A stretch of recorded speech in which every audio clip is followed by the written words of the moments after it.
ಮೂರು ವಂದೇ ಭಾರತ್ ರೈಲುಗಳಿಗೆ green signal ಅನ್ನು ನೀಡಲಾಗಿದೆ. ವಂದೇ ಭಾರತ್ ರೈಲುಗಳಿಗೆ ಮೋದಿ ಹಸಿರು ನಿಶಾನೆಯನ್ನ ತೋರಿಸಿದ್ದಾರೆ. ಸಂಗೊಳ್ಳಿ ರಾಯಣ್ಣ ರೈಲ್ವೆ ನಿಲ್ದಾಣದಲ್ಲಿ ಲೋಕಾರ್ಪಣೆಯನ್ನ ನೆರವೇರಿಸಲಾಗಿದೆ.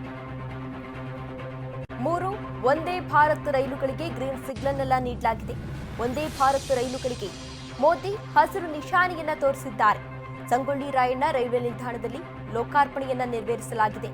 Bengaluru to Belagavi, Amritsar to Vaishnodevi, Nagpur to Pune Vande Bharat ರೈಲಿಗೆ ಚಾಲನೆಯನ್ನ ನೀಡಲಾಗಿದೆ.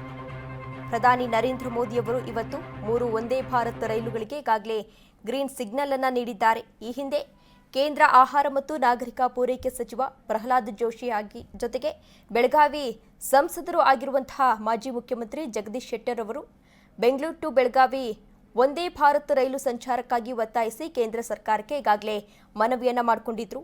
ಈ ರೈಲು ಸಂಚಾರದಿಂದ ಬೆಂಗಳೂರು, ತುಮಕೂರು, ದಾವಣಗೆರೆ, ಹಾವೇರಿ, ಧಾರವಾಡ ಹಾಗೂ ಬೆಳಗಾವಿ ಮಧ್ಯೆ ಸಂಪರ್ಕ ಹೆಚ್ಚಲಿದ್ದು ಪ್ರಯಾಣಿಕರಿಗೆ ಅನುಕೂಲ ಆಗುತ್ತೆ ಅಂತ ಮನವಿಯನ್ನ ಮಾಡಿಕೊಂಡಿದ್ದು, ಇವತ್ತು ಪ್ರಧಾನಿ ನರೇಂದ್ರ ಮೋದಿ ಅವರು ಗ್ರೀನ್ ಸಿಗ್ನಲ್ ನೀಡಿದ್ದಾರೆ. ಮೋದಿಗೆ ರಾಜ್ಯಪಾಲ ತಾವರ್ ಚಂದ್ ಗೆಹ್ಲೋಟ್ ರವರು ಸಾಥ್ ನೀಡಿದ್ದಾರೆ. ಕೇಂದ್ರ ಸಚಿವರಾದ Ashwini Vaishnaw, V Somanna, CM Siddaramaiah, DCM DK Shivakumar ಸೇರಿದಂತೆ ಸಾಕಷ್ಟು ನಾಯಕರು ಜೊತೆಲಿದ್ರು. ದಿನೇಶ್ ಗುಂಡೂರಾವ್, ವಿಜಯೇಂದ್ರ ಸೇರಿದಂತೆ ಹಲವು ನಾಯಕರು ಪ್ರಧಾನಿ ನರೇಂದ್ರ ಮೋದಿ ಅವರಿಗೆ ಸಾಥನ್ನ ನೀಡಿದ್ದಾರೆ. ಈಗಾಗಲೇ ಪ್ರಧಾನಿ ನರೇಂದ್ರ ಮೋದಿ ಅವರು ಮೂರು ವಂದೇ ಭಾರತ್ ರೈಲುಗಳಿಗೆ ಗ್ರೀನ್ ಸಿಗ್ನಲ್ ಅನ್ನ ನೀಡಿದ್ದಾರೆ.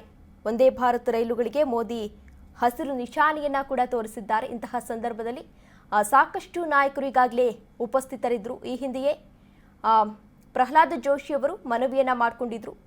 ಬೆಂಗಳೂರು ಟು ಬೆಳಗಾವಿ ವಂದೇ ಭಾರತ್ ಎಕ್ಸ್ಪ್ರೆಸ್ಗೆ ಚಾಲನೆಯನ್ನ ನೀಡಬೇಕು, ಈ ರೀತಿ ವ್ಯವಸ್ಥೆಯನ್ನ ಕಲ್ಪಿಸಬೇಕು ಅಂತ ಪ್ರಧಾನಿ ನರೇಂದ್ರ ಮೋದಿ ಅವರಿಗೆ ಈ ಹಿಂದೆ ಮನವಿಯನ್ನ ಮಾಡಿಕೊಂಡಿದ್ರು. ಅದರ ಬೆನ್ನಲ್ಲೇ ಇವತ್ತು ಪ್ರಧಾನಿ ನರೇಂದ್ರ ಮೋದಿ ಅವರು ಹಸಿರು ನಿಶಾನೆಯನ್ನ ತೋರಿಸಿದ್ದಾರೆ. ಇದರಿಂದ ಪ್ರಯಾಣಿಕರಿಗೆ ತುಂಬಾ ಅನುಕೂಲ ಆಗ್ತಾ ಇದೆ. ಹಾಗಾದ್ರೆ ರೈಲು ಸಂಚಾರ ಹೇಗಿರಲಿದೆ ಅಂತ ನೋಡೋದಾದ್ರೆ, ಬೆಳಗಾವಿಯಿಂದ ಬೆಳಗ್ಗೆ 5:20ಕ್ಕೆ ವಂದೇ ಭಾರತ್ ಎಕ್ಸ್ಪ್ರೆಸ್ ಹೊರಡುತ್ತೆ.